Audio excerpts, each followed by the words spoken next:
Let me start with my name. Make sure that you know what it is, because I like my name.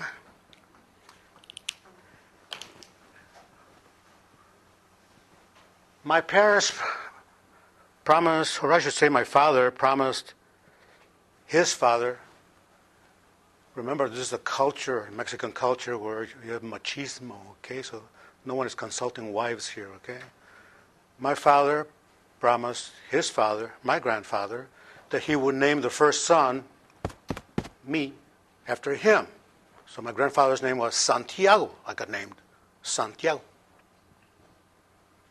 And then my father promised his mother, my grandmother, that he would name, notice who's doing the naming, he would name the first daughter after my grandmother. And the first daughter's name, which I think is a beautiful name, is Marina, okay? Like the marina, Marina. Anyway, it's an unusual name, and like I say, I love it. Peregrino, the last name, and that's the way it's supposed to be pronounced, if you can roll your R's. Peregrino means pilgrim. A peregrino is a pilgrim. And believe it or not, Santiago means St. James. I don't know how saintly I am, but I am supposed to be, I guess. Enough of that. Have you ever had any days or weeks, or maybe I should say months or a month, where several things happen, different things, and yet they all seem to come together in a certain way vis-a-vis you? Have any of you ever had such an experience, or you don't even know what I'm referring to? Several different things that turn out to be interrelated and have something to do with you. Well, I've gone through such an experience, but in my case, it goes back about 12 months, and then the experiences accelerate in the last month or so. What am I talking about, you ask? Well, as I was walking down the hallway at this experience, to the experiences interrelated that I'm talking about, as I was walking down this hallway, am I pointing the wrong way? This way? Yeah, the hallway is that way, right? The courtyard? As I was walking down the hallway, I bumped into a former colleague of mine here at Delta College. Charisse, your instructor, told you that I retired from here several years back. I put in 30 years here, okay? As I was walking down the hallway heading this way, I bumped into this former colleague, and he says, Santiago, how are you? You're still teaching? I said, no, I'm enjoying my retiring now. He said, well, I thought you were teaching for a while after you retired. I said, yes, I was for a while. But now I'm getting used to being retired, I said, so I'm doing other things. Like what? I said, well, I'm traveling a lot. Writing, I do a lot of creative writing, one of my many hobbies. And I say many hobbies. And now and then I go and give little presentations here and there. Like right now, I said I'm on my way to do a presentation at a diversity class. And he said, you're perfect for that. Why is that? He said, because you are diverse. Well, that got me thinking. This class is on diversity, and I don't have to give you any formal definition. I'm sure you have had several definitions of diversity so far. I like to think of diversity as relating to differences, acknowledging of those differences, social, cultural, racial, and many others, and appreciating differences. I've always known that I am different. look at me. And as I look out here, I see quite a bit of diversity in front of me. I would venture to say that most of you trace your roots to Europe. A good percentage of you trace your roots to England, Anglo-Saxon. Some of you trace your roots to Africa. And having lived in Bay City, right now Essexville, which is really part of Bay City, and also having taught here for so many years, I can tell you that many of my students trace their roots to Poland. And if I was in Frankenmuth, I would say many of you trace your roots to Germany. Where do you think my roots are? Say it. Begins with an M. Mexico? Most of you are lucky if you want to do research on your roots, because most of you can find out just about all the information that you want by going to Ellis Island, where most of your ancestors came through. There was no Ellis Island for us Mexicans. We came through different points across the border, different cities, sometimes in between cities. Some of us came over legally. That was my father. He came over legally. He was a so-called green carder. A green carder is someone who has legal permission to reside here. Permanently if they want to. You have to go through a certain process, of course, but that's what he was. He was a green carder, which I always thought was interesting because when I looked at his green card for the very first time, I noticed that it was blue. I said, Dad, all this was in Spanish, of course. How come?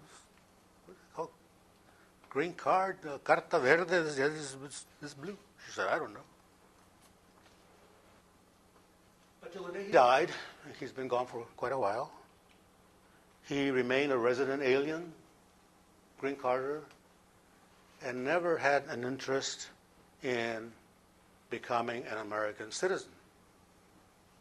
That bothers a lot of people. Why? I don't know. Well, I understand. I understand more well than most people do. You see, my father never wanted to come to the United States. He came over for the same reason that thousands continue to come over right now across the border, legally, illegally, around the fence, through the fence, under the fence. And they come not because they're dying to become American citizens. They come, in many cases, for survival, for jobs, for opportunities for themselves and their children. That was my father. He came from a little village right outside Chihuahua City named Santa Eulalia. Little tiny village outside Chihuahua City in the state of Chihuahua. And the state of Chihuahua is the northernmost state of Mexico. You can picture the Mexican map. That's where he was born. That's where his parents, probably grandparents, maybe even great-grandparents were from. They used to work in the silver mines there. And they worked the silver mines until the day came when the mines produced no more silver. And what do? Well, you pick up and you start heading towards the cities, looking for jobs, looking for survival. And that's what my grandparents did, took their kids, including my father.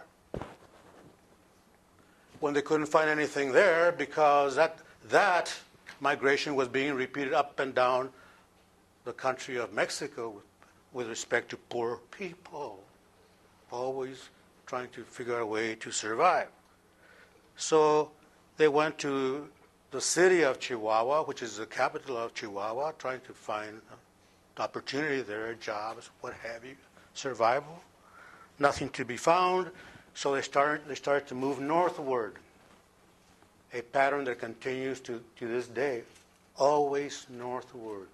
People in Mexico, you start from southern Mexico to central Mexico to northern Mexico, always northward towards where the big cities are. And when you run out of cities in Mexico and you're moving northward, you're going to cross the border into the United States. My grandparents did that, took my father along, and somehow, I'm not quite sure, I've gotten different interpretations, stories, but it makes no difference. My grandfather was able to cross the border legally, and he got a job with the Southern Pacific Railroad, just as a common laborer, mind you, okay? But he came over by himself, got that job, and then he started to bring all the others legally across the border, including my father. He got him a job there with the Southern Pacific Railroad, just as a common laborer swinging a sledgehammer. When my father died, he had a third-grade education, which he obtained in Mexico. But let me say a bit more about my father. Till the day he died, he talked about the classes that he took in the first grade, the second grade, and the third grade, and how much he loved those classes, and how much he loved education. And he instilled his love of education, he instilled his curiosity in all of us. We would kill ourselves to go, when we were going to school in the U.S., we would kill ourselves when we were going to school to get good grades, to rush home and show them to my father. My father could not read our report cards. When my father died, he knew about 10 words of English, okay? My mother came over. How shall I put this? When no one was looking. Okay? My mother hired someone to carry her piggyback across the river, charged her $2 across the Rio Grande River. Okay? You say, well, why didn't she cross over legally? Because she didn't have any papers. What the term is being used right now with respect to papers or no papers for illegal aliens? Undocumented. Undocumented. My mother was very much undocumented. My mother grew up as an orphan in the city of Durango, in the state of Durango, which is just below the state of Chihuahua in Mexico. Till the day she died, my mother did not know who her mother was. Okay? Very sad, broken childhood. She remembers a very abusive father. I shouldn't say remembers, it's in the present tense. She remembered. My mother's been gone for many years too. My mother remembered a very abusive father, a drunk, who would beat them up. The children, she had 2 sisters. She remembered those 2 sisters and a brother. The neighbors were aware of the abusive father. Again, there's mystery as to the mother. And the neighbors would come in, grab the children, take them away whenever the father was on a rampage. And she would stay for a while with different neighbors, and other neighbors would come and take over those neighbors, and she bounced around from neighbors to neighbors, and sometimes the neighbors would give her their last name. And so it went until they decided, the neighbors, not decided, until they came when the neighbors themselves were struggling to survive, let alone survive with this extra mouth, my mother. But there were the other kids too. Well, they were picked up by other neighbors, okay? In the end, my mother was taken by a family to the city of Juarez and then crossed over, I told you how. She figured that she was about 5, 6 when that happens, not quite sure, 7, 8, not quite sure. And she never saw her two brothers or two sisters and a brother again. Okay. I made many a trip to Mexico trying to get documentation for her to fix her papers, to no avail. Even after I became an attorney, which I did, as an attorney, I was not able to fix her papers. And I went to Mexico, I don't know how many times, I could not find anything. We're talking about a third world country. Record keeping is a joke. And very quickly, you run smack into the Mexican Revolution when many, many records were destroyed. You say, well, you start talking about all these different things that happened. What other things? Well, a year ago I went to Spain for the second time.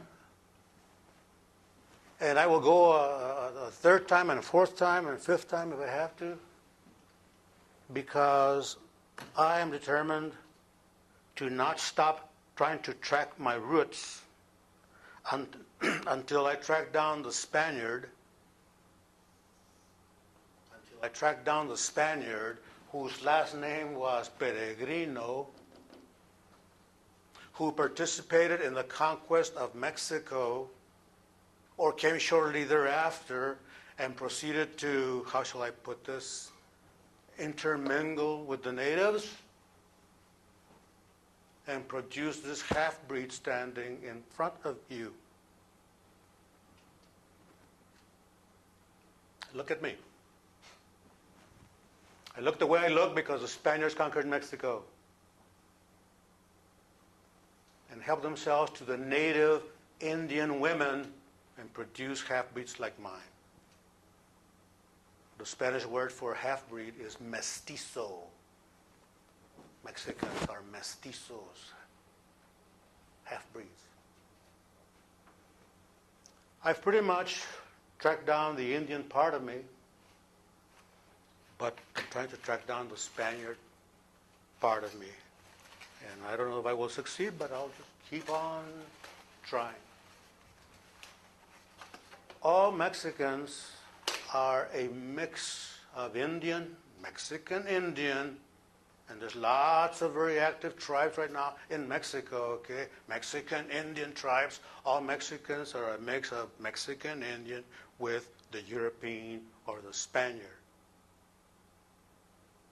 And all you have to do is look at me, and you can tell, and don't hold back, you can tell that I'm heavy on which part, the Indian part or the European Spaniard part. Say it. Indian. I look Indian. I've been asked if I'm Indian. I said, yes. Not American Indian, but Mexican Indian. Sure, part Indian. This language that I'm speaking to you right now, English, is my second language. My first language was Spanish. And why was that? Because the Spaniards conquered Mexico and brought their language over. I was raised as a Catholic because the Spaniards conquered Mexico and they brought the Catholic religion, and on and on. Well, it was a year ago. Every year I go visit my hometown, El Paso, Texas, where I was born, and all my brothers and sisters. I go visit El Paso 2-3 times a year, sometimes more. That's where my family is. That's where my roots are. My roots in the U.S., I guess I should say. I have no family here in Michigan. So about a month ago, I was doing one of my visits. And I was visiting one of my brothers who lives where my parents used to live, which is real close to the Mexican border, on the east side of El Paso. You're possibly familiar with the layout of El Paso. And we were driving around, and we were driving down a road that's called the Border Highway. Well, you know why it's called the Border Highway. There's the border. And you see the fence The new fence. Very tall. How tall? I don't know.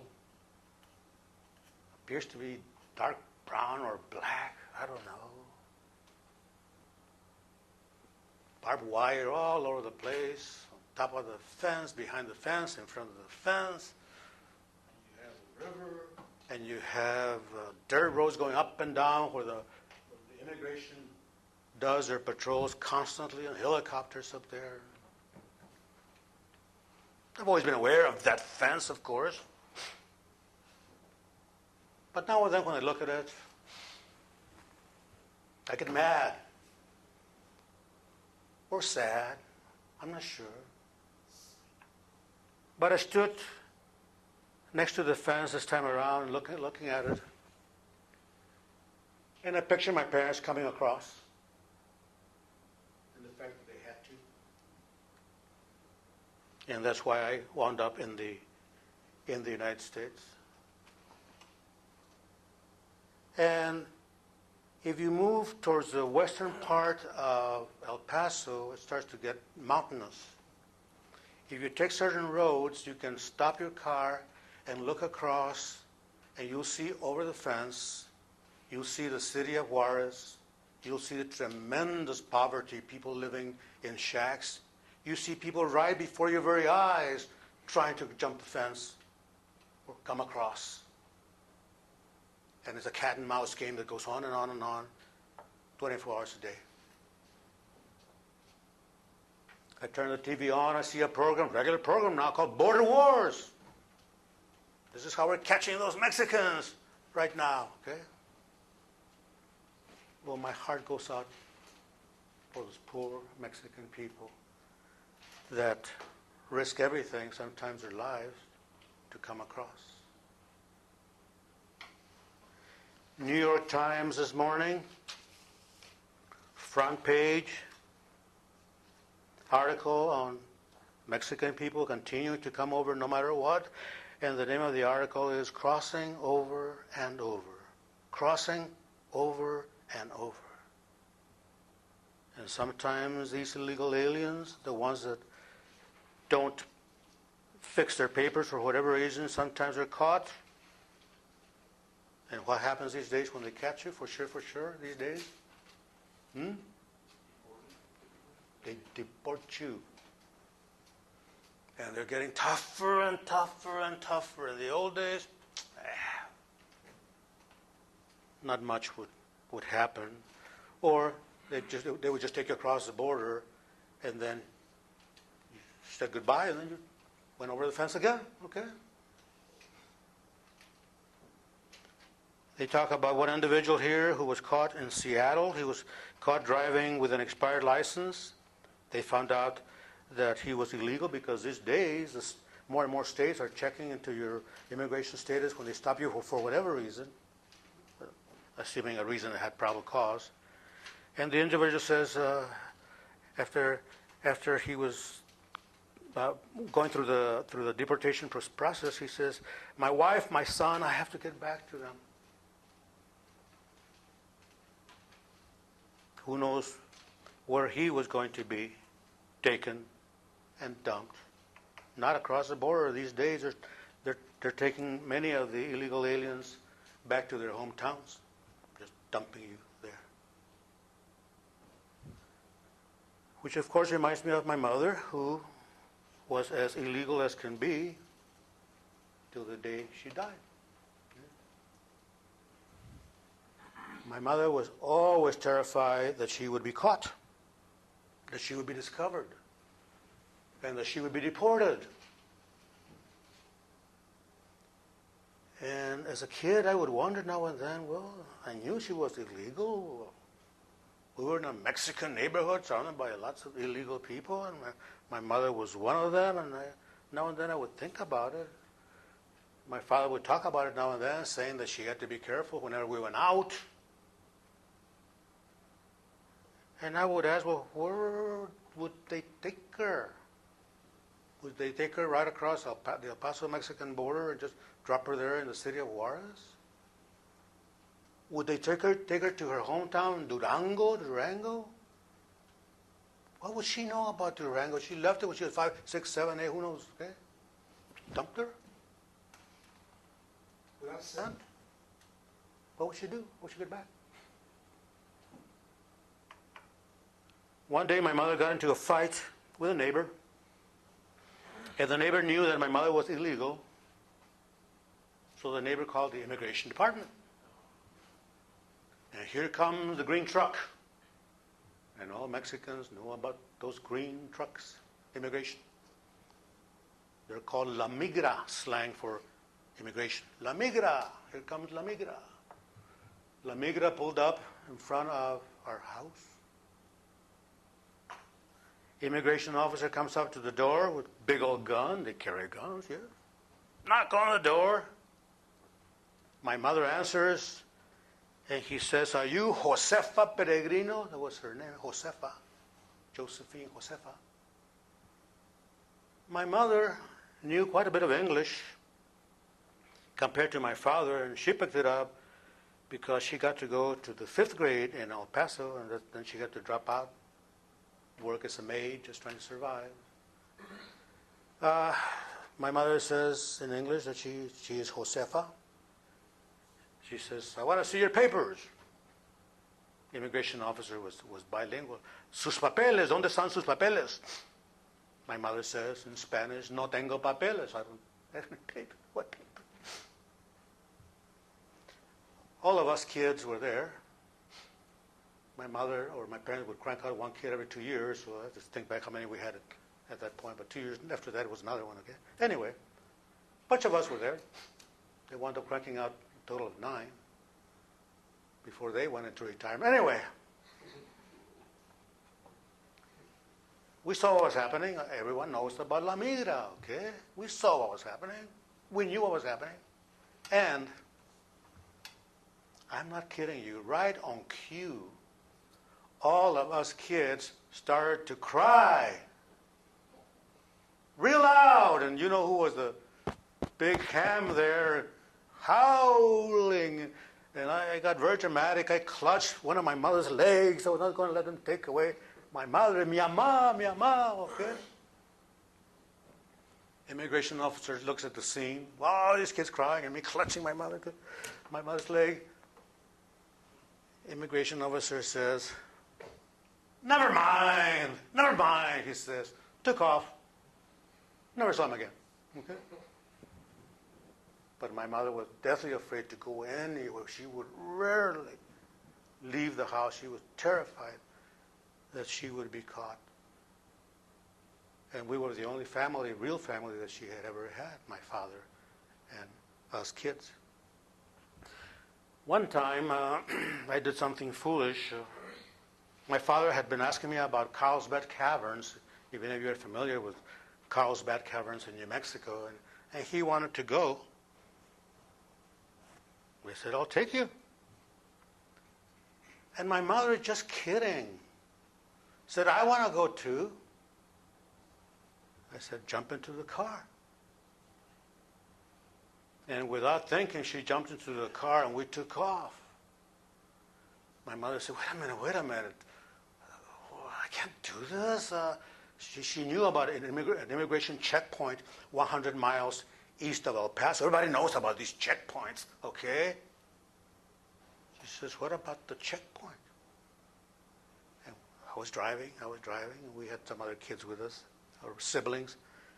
I told her, "Mom, you know enough English so that when we stop at the checkpoint and we go through the 2-3 questions that they ask, citizenship, where are you going, blah, blah, blah, blah, proof of citizenship, just say American." But what if, just say American. We can bluff our way through. So we got to the checkpoint, and here comes La Migra, immigration officer.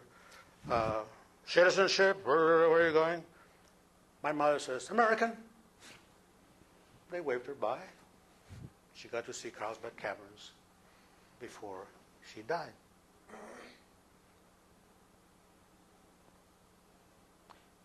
Right now, Hispanic Heritage Month is being celebrated here at Delta College.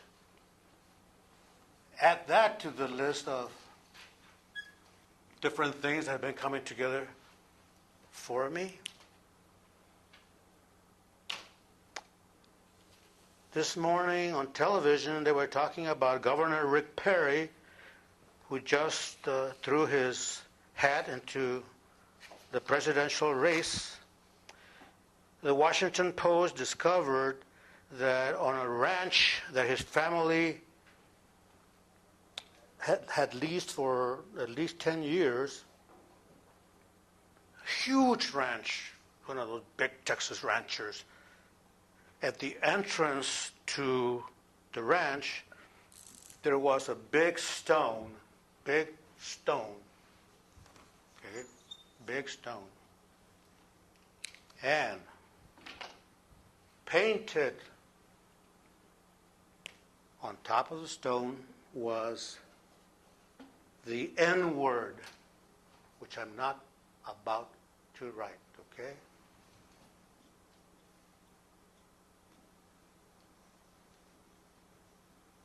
That was the name of the ranch, okay?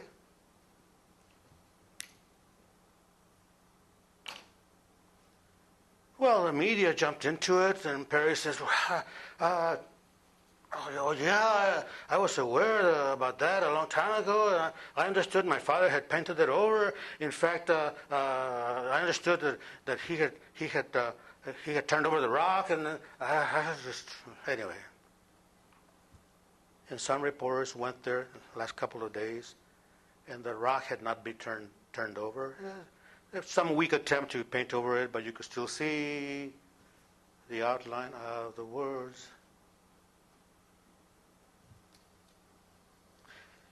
We've come a long way, but we still have a way to go. Talk about insensitivity. I was listening to a Billy Joel song the other day that I hope some of you are familiar with, have heard at least the title of. We Didn't Start the Fire. Anyone? Raise your hand if you, I won't ask you anything, if you're familiar, okay? About 5 of you. I love the song because I love history. And what it is a song in which Billy Joel rattles off a grand total, I wrote it down, I counted them again, 26 different historical events. And there's a chorus where he lists, let's say 10 or what have you, historical events, sometimes historical figures, and then, those are the lines to the song. And after he rattles off a bunch of things like that, historical events, famous historical figures, and what have you. Example, he opens up, and I'll read this really fast because in the song it goes very, very fast, and if I had a voice, I would sing it for you, but I don't have a voice. He says, Harry Truman, former president, I'll just go on real quickly, Red China, Johnny Ray, South Pacific, Walter Winchell, Joe DiMaggio, Joe McCarthy, Richard Nixon, Studebaker, television, North Korea, South Korea, Marilyn Monroe, the H-bomb, Sugar Ray, The King and I, The Catcher in the Rye, Eisenhower, Santayana, and then the chorus. We didn't start the fire, it was always burning since the world's been turning. We didn't start the fire, no, we didn't light it, but we tried to fight it. If you're familiar with this song, he's saying there's many historical events that we lived through. We had nothing to do with them, but we are part, or those historical events become part of our history, our background. And it would be nice if everyone had an appreciation of the history that they are part of, even though you had nothing to do with it, especially the ugly things, but at least it was part of your history. And Billy Joel lists events that took place from 1949 to 1989. And again, he goes through more lines, and then the chorus, we didn't start the fire, it was always burning since the world's been turning. We didn't start the fire, no, we didn't light it. and goes on and on.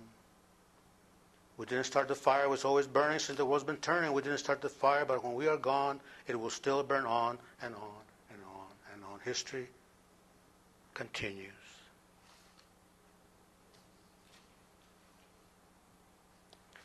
Over the weekend, in the Sunday edition to the Bay City Times, there was a booklet that was put together by the Michigan Council of the Humanities.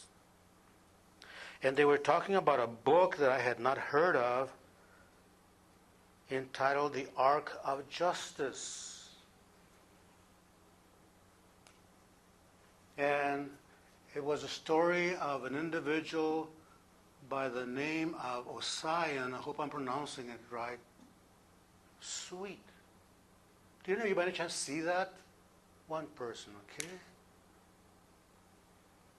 Well, let me tell you about Ossian Sweet. He was from the South, not the deep South. He was from Florida, okay? His family had a farm. He worked there as a kid in the farm. But when he was a young teenager, his parents told him, "We're going to send you to the north." Oh, by the way, Ossian Sweet was black, okay? "We're going to send you up north so you can get a better education, maybe get have a better future than here. There's no future here. We're going to send you north." And they did, and he bounced around many different places, trying to get an education, struggling to get an education. In the end, he did, with quite a struggle, winding up with an MD degree, and he became a doctor. After he became a doctor, he went to Detroit. He figured that Detroit was in need, maybe dire need, of doctors in general, black doctors in particular, especially the poor black neighborhood that was known at that time as Black Bottom. So he went there just to serve poor people. He and his wife moved into Black Bottom. Well, he got lots of business right away. Let's say he became quite successful. So at a certain point, just like people do when you start becoming more successful, they decided that maybe the time had come to move into a bigger house, which they did. Only problem was the house was in the white neighborhood. And this was in 1925. You don't do stuff like that in 1925. And some people would argue you better be careful when you do it today. I grew up in a Mexican neighborhood, in the Mexican neighborhood in El Paso. That's where Mexicans lived because neither Mexicans nor blacks were welcomed in the white neighborhood. These were the days of segregation. Segregation, I hope some of you know this, is part of your history, even though you didn't start the fire. I hope all of you know that segregation was legal in this country up until 1954. Perfectly legal to discriminate against people on the basis of race or color. Perfectly legal. And it did not start to change until a very famous, let's find out how famous it is. Please help me out. Very famous Supreme Court decision in 1954. I'll give you that. What was it? Brown versus Board of Education. The school desegregation decision. Up until 1954, it was perfectly legal to discriminate against people on the basis of race or color, as long as you provided separate but equal facilities, which were a joke. But yes, indeed, segregation was alive and well. We lived in the in the Mexican neighborhood because that's the only place we could live. I went to the Mexican school because that's where Mexicans went, in El Paso, Texas, okay? Whites went to the white schools. And you know there's always a river or a highway or a railroad that divides the two communities. Same in El Paso. Same as El Paso. Or same in El Paso. Except it was a highway. I went to the Mexican high school because that's the only high school I could go to. Blacks went to the black high school. Whites went to the white high schools. You better believe that I was well aware of the fact that the Mexican schools, elementary and high school, were inferior, lousy. And that included equipment and quality of teachers. I'll say it. Okay? Lucky for me, by the time I was ready to go to college, the law had changed. Brown versus Board of Education had come around, and I could go to any college I wanted to. Wow.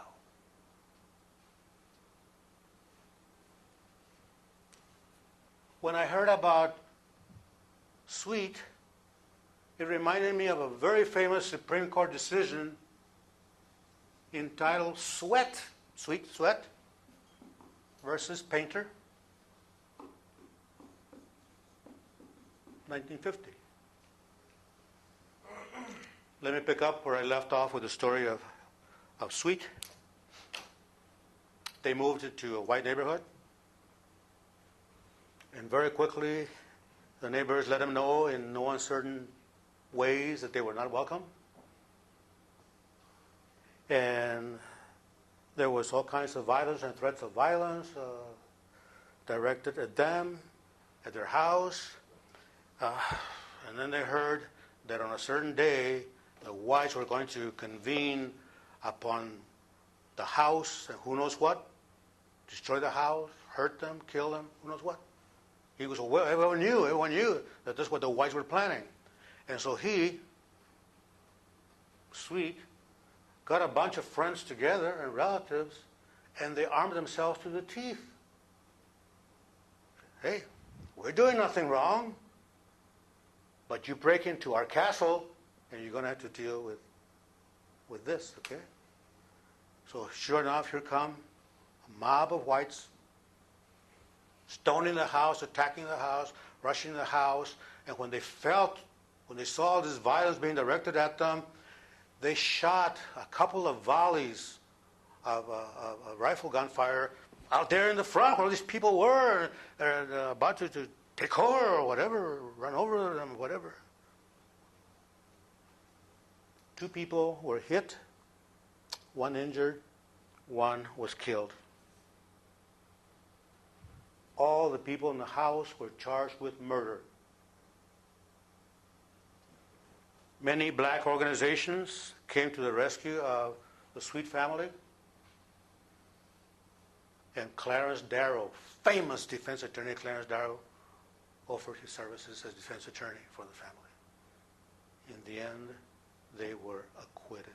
Okay? They were acquitted. They were defending their house from serious threats of violence. Reminded me of this case.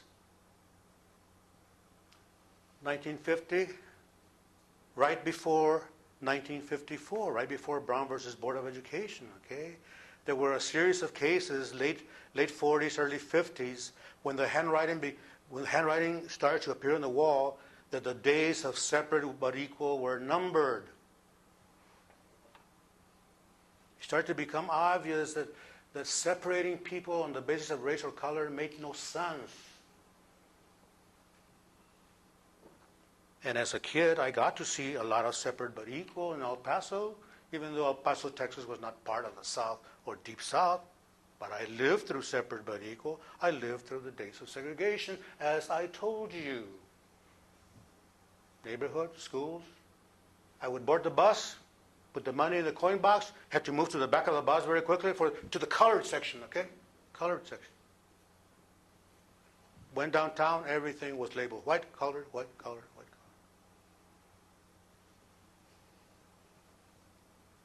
colored. And if this bothers you, and it should, I got to see signs in restaurants that said, no Mexicans or dogs allowed.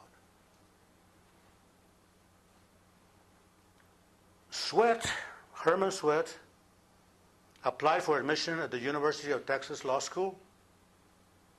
He took the lawyer's entrance exam, did real well, had all the credentials, he got a bachelor's degree. Only problem was, this was 1950, and this was Texas, University of Texas Law School in Austin, and Herman Sweat was black. Herman Sweat was told, you cannot attend this law school because this law school is for blacks only. Herman Sweat said, let's go to school.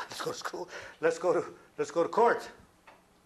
They went to court over and over and over and over again up until they got to the Supreme Court. And the Supreme Court finally told the University of Texas Law School, you either let him in or build him a separate but truly equal law school. Because the law school had tried many different things, like, let's rent this pool hall over here someplace, and we'll send some faculty there, and they can give classes there, and that'll be like the UT of Austin Law School. And Herman Sweat said, you've got to be kidding. You've got to be kidding. You either let me in to the regular law school, or build me a separate but equal law school with the same facilities, same number of law school professors and faculty. University of Texas, with all its oil money, finally said, okay, we'll let you in. And there were other cases involving other law schools where they tried all kinds of crazy things to continue something that made no sense, separate but equal. And in Brown versus Board of Education, the Supreme Court said, separate but equal is inherently unequal. The concept of separate but equal makes no sense. Separating people on the basis of race or color makes no sense. And providing supposedly separate but equal facilities do not make it right. It's simply not right to discriminate against people on the basis of race or color. It's simply not right. And with that, I see that the clock on the wall says that I have to stop. So you have 60 seconds, right? No, actually, we have right? till a quarter till. Oh, really? Quarter till. Oh, So okay. Continue, or do you want to take some questions? It's up to you. No, I'll take questions, but I think I covered all these different things that started to come together for me. So, fire away. So it sounds like whatever you've been listening to and watching and paying attention to has had to do with diversity in one way Yes. or another, including that nice insert that was in the Sunday paper this weekend. I read that too. That was good. When did you come to Michigan? What's that? When did you make your way up north? I was graduating from the University of Texas with my master's degree in 1970. Yes, 1970. I know. I get different responses from that. I am very, very, very old, okay? I mean, I look it. Nothing wrong with that. Nothing wrong with that. But I am very, very old. If I did one of these Billy Joel things, I would have 30 times more things than he did that I lived through. Anyway, Delta College in 1970, bless its soul, decided that they needed, 1970, mind you, 41 years ago, they decided maybe the time had come to introduce a little bit of diversity here on campus. And I mean, it was going to be a very little bit. Because, listen to this, someone, I don't know who, pointed out to Delta College that most of the faculty at Delta College at that time came from University of Michigan, Michigan State, or Central Michigan. Nothing wrong with that.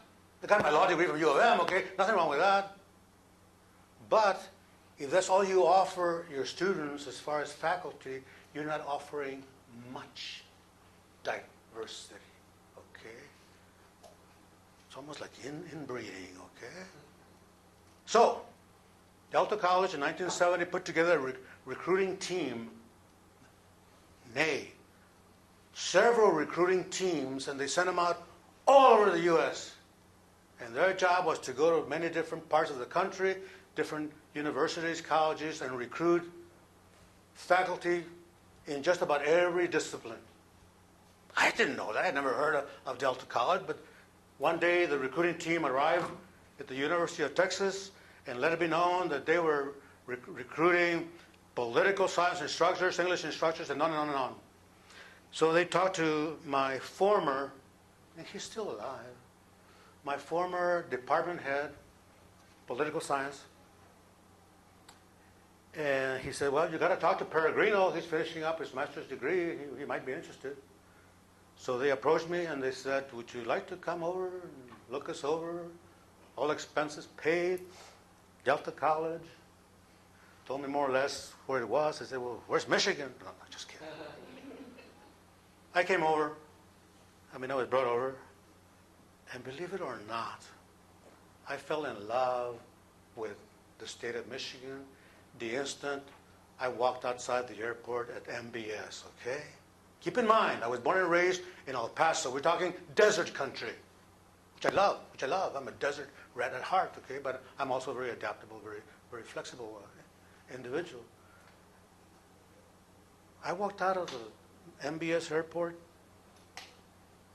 I had never seen so much greenery in my life. For me, a big tree was maybe 6 inches in diameter and maybe 10 feet high, okay? Desert. And the person who turned out to be my division chairperson was giving me a tour of the Tri-Cities, and we drove into Bay City. And at one point I said, stop the car! He said, what? Crazy? My diversity program does not include crazy people. No, I'm just kidding. Stop the car. What for? I said, look at that tree. He said, oh, yeah? I said, I've never seen such a big tree in my life. Until the day he died, he would tell the story that I made him stop the car, and I went out and hugged the tree, okay? Tree hugger, okay? And then I soon discovered all the water around here coming from the desert where you have less than 10 inches of rain per year, okay? There's all these rivers and streams and lakes. And I'm going to make fun, okay? What Michiganders refer to as creeks. It's not creeks, it's creeks, okay? C-R-E-E-K is not pronounced creek like Michiganders say it. It's creek, okay? I'm going to go to the creek and get me a mess of fish. There's no creek, it's creek, okay? They make fun of us people not speaking right. So anyway, I came over in 1970. And you're looking at someone who loved going to school, loved every class that I took. Grade school, high school, college. I would take courses right and left. I was interested in anything and everything. I was like a little boy in a candy store. And so I took courses galore, and one day I said, maybe I should count how many classes I have. I did, and I wound up with 4 majors. Yeah, 4 majors. So I came up here, and I taught political science for 4 years, and guess what? I got the urge to go back to school again. Missing school, okay? I had always toyed with the idea of going to law school, so I went down to Ann Arbor, applied for admission, and to my great surprise, they accepted me. That's a hard one to get into. Let me tell you. How do you apply? And later on, I became part of the admissions committee, and I knew just how hard it is to get into U of M. Anyway, so I went to law school, 74 to 77. Decided to return to El Paso, my hometown. I'd been away for quite a few years. Practiced law for about 6 years, mainly criminal. Until the day came, by the way, when I was practicing law, I was teaching at the local university there. I was teaching criminal justice, juvenile law, criminal law. Anyway, I started to do a lot of divorces without seeking them. Just like develop this at side practice somehow, recommendations or what have you. I started to do a lot of divorces, and I started to hate them. And you know what I'm talking about? Divorce cases can get very ugly, very messy. Attorneys are caught in the middle. And I'll tell you as bluntly as I can, the only ones that benefit in a typical divorce case are the attorneys themselves. They make lots of money because the two parties cannot decide on anything, and then sometimes they're utterly ridiculous. I went to court one time representing the wife, and I represented mainly wives married to wife beaters, okay? Well, we were trying to settle this divorce, and because the two parties could not agree on anything, we were having to fight for everything in the house. And I mean furniture, pots and pans, etc., okay? There we are in court, okay? And here I am, graduate at University of Michigan Law School, an attorney, licensed and all that. What was I doing? I put my client on the stand after going through the formalities. You know, you are the plaintiff in this proceeding. Where do you reside? Blah, blah, blah, blah. I said, with a straight face, mind you, I said, I understand there are 6 pots in the kitchen. And she said, yes, and I want them all. By now, the judge who had been hearing all this nonsense, he had it. He says, counselors, in my chambers, okay? So I went into the judge's chambers, and he read us the riot act. He said, Peregrino, your client says there's 6 pots in the kitchen, and she wants them all. Her husband, about to be ex-husband, says that there's 4, and he wants 2 of them. He says, tell you what I'm going to do. I'm going to lock the 2 of you in the jury room, the attorneys, and don't come out until you divide every single last piece of junk in that house. And don't forget the garage. And we did the pots and pans. We moved to the garage and fighting over hose and rakes and what have you. After going through quite a few cases like that, I told myself, I need to decide if my heart is in the courtroom or in the classroom. Remember, I was teaching while I was practicing law. And while I was working on my master's degree, I taught high school math, believe it or not. That was one of my majors. So I said, I don't know if I want to continue practicing law. I'm starting to lose interest. So I called my former boss at Delta College, and I told him, Peregrino's available if you want him. He says, come on over, you have a job. So I came over for my second stint at Delta College, and I worked. The second stint was from 1983 to 6 years ago when I decided time to retire. So it was 30-minute answer to a 10-second question, and I forgot the question. Any other? Do you remember if you came in with Professor Brito? Because he told the same story, that it was about the same time. Do you remember, Neville? Yes. At the time that you guys both Yeah, came to yeah. college, was it the same year? Yeah. Yeah, okay. Oh, very close, okay? Same recruiting. By the way, I had friends who were also recruited from the University of Texas, and they came over, and they lasted the most. One of them lasted 2 years. And he came over one day, he says, Santiago, he says, what, yeah? He says, how can you stand it here, okay? The snow, the what's that, windshield factor and all that stuff. He says, I'm going back. He says, you can have it. I'm going back. I'm going back. Well, again, I had discovered, I didn't know that was in me, that I was a very adaptable, very flexible person. I tell people that it took me about 24 hours to adapt to my first winter in Michigan. That's all. Takes me 2 weeks every year. That's all, okay? People, and let me back up. I knew winter was coming, and I had heard about horrible winters and what have you. People in El Paso, my friends and family, colleagues, graduate school friends and all that, told me I was crazy coming up to Michigan. All of them told me I was crazy. But I came. So I bought a lot of sweaters and thick clothing and thermonuclear boxer shorts, whatever, okay? And I thought I was ready with jackets and sweaters and hats and looked like Elmer Fudd, if you know who that is. And as I was getting ready for that first winter, one of my friends says, "Do you have snow tires?" Snow tires? What are snow tires? "Oh, you need snow tires here in Michigan to be able to drive through the snow." "Oh, really?" "Yeah." "Okay, what did I know?" So I went to a tire store when the weekend came up, and I told the tire person, "I want some snow tires." The guy said, "How many do you want?"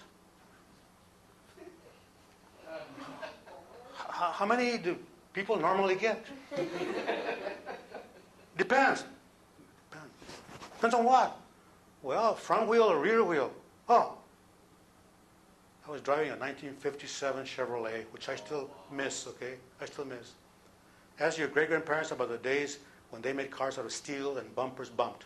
That's another story. Okay? He says, rear drive, all you need is 2. I want 2. Oh, at first he said, "Where do you want them?" "Okay, where do you want them?" I said, "Where do I want them? In the trunk? On top of the car? Where do I want them? In the car?" Okay. Anyway, we settled on 2 rear. Okay. And then he said, "Do you want studs?" I said, "Wait a minute, now you're getting personal, okay?" But at one point you could put these little steel things that give you more traction in your car. I said, "No, enough of that." Anyway, after my first winter, I took all that clothing and I distributed it to relatives that I had in different parts of the U.S., including up in Boston, okay? I don't want all that junk. Think about it. How many layers of clothing do you need to make it from your back door to your car? Huh? How many layers of clothing do you need to make it from where you park your car to the J-Wing? Give me a break, okay? So, no problem. Adapting. No problem at all. Let me, a couple of minutes here, unless you have any other question. This term is beckoning here to me. Last call for questions, otherwise I'll beat you to it. Time is up. I've been asked if I'm an Hispanic, and I answer yes. I've been asked if I'm Spanish. I said yes. I say yes. I've been asked if I'm a Spanish American. I say yes. I've been asked if I'm a Latino. I say yes. I've been asked if I'm a Latin American. I say yes. I've been asked if I'm a Mexican. I say yes. I've been asked if I'm a Mexican American. I say yes. And I could go on and on, but because you can write the terms in English or in Spanish, okay? This is in Spanish, but here in Spanish it would be Latino-Americano.